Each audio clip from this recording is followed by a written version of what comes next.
About 10 miles outside Wadi Rum is a vast labyrinth of pink sandstone rock faces. A small boy and his grandfather are making their way to one of Jordan's most prestigious sites.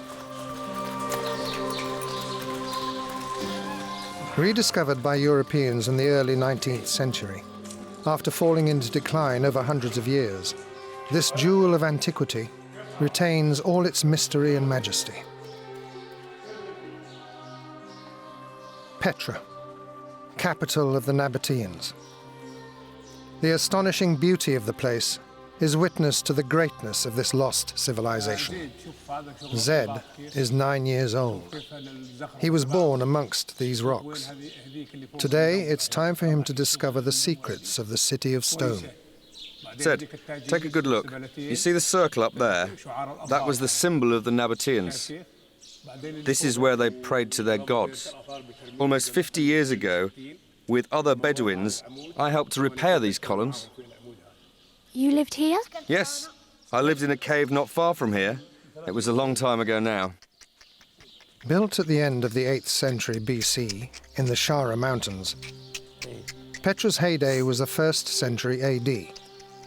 Most of the monumental buildings were hewn out of the rock at that time, as well as the vast amphitheatre with seating for more than 3,000 people. A commercial crossroads in the heart of the desert, on the incense trade route, the Nabataean city was a safe haven for the great camel caravans, which then crisscrossed the Middle East.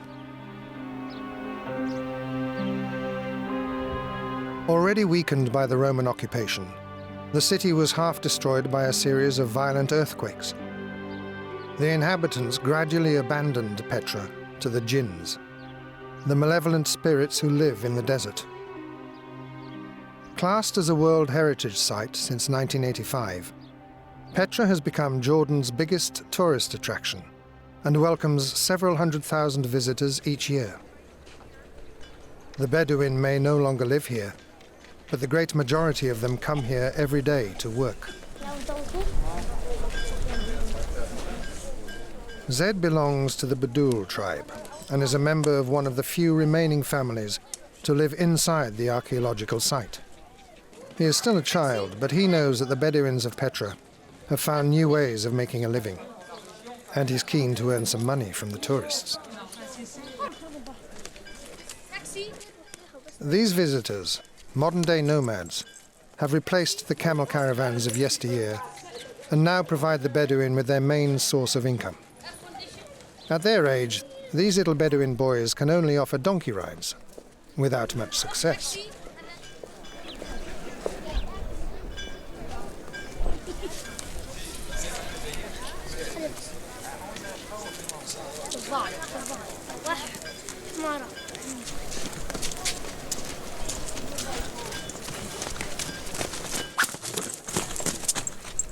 The children know that their little donkeys only raise a smile.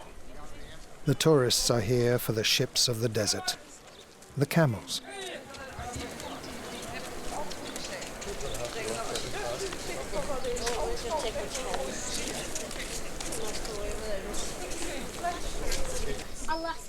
We need a camel. Camels are better. Yes, they're better. We have to change. The tourists don't want our donkeys. They want camels. They give milk too.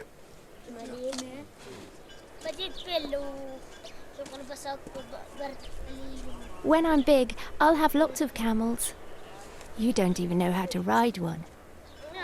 Yes, I do. No, you don't. Do so. Petra's caves, natural or man-made, were first used as storehouses by nomadic traders. But the strategic potential of this natural fortress at the bottom of a protected valley was obvious. The nomads gradually adopted a more settled existence and began to build gigantic temples, magnificent tombs, and houses to live in which matched their growing prosperity. For Zed and his friends, some of these buildings have become simply their playground.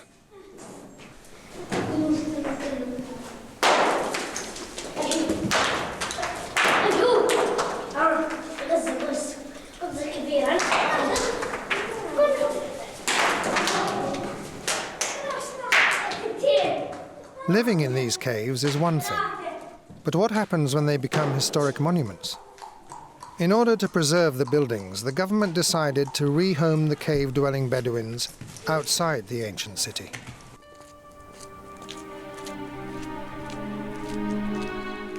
Although most have accepted the modern houses they were given in the neighbouring village, a few families such as Zeds and Abu Lafis still live in their ancestral caves.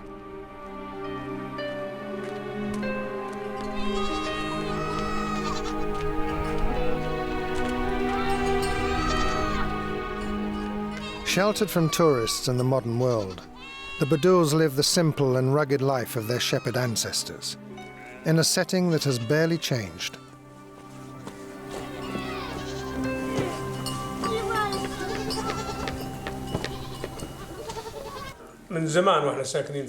Our ancestors have lived here for a very long time, and we continue living here in these caves today.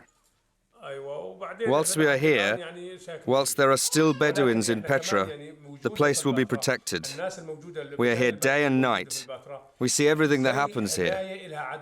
If a visitor does something unusual or gets lost, we can quickly inform the authorities.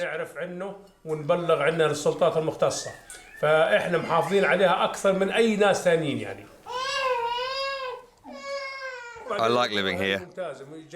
These caves are extraordinary. They suit the desert climate. When it's cold outside, it's warm inside. And when it's hot in the dry season, it stays cool inside. It's even better than air conditioning. The children are back. It hasn't been a good day for the budding tourist guides. Zed may not have got the hang of making money from tourism, but he's not completely lacking in skill. He proves to be a past master at getting much desired money out of his dad.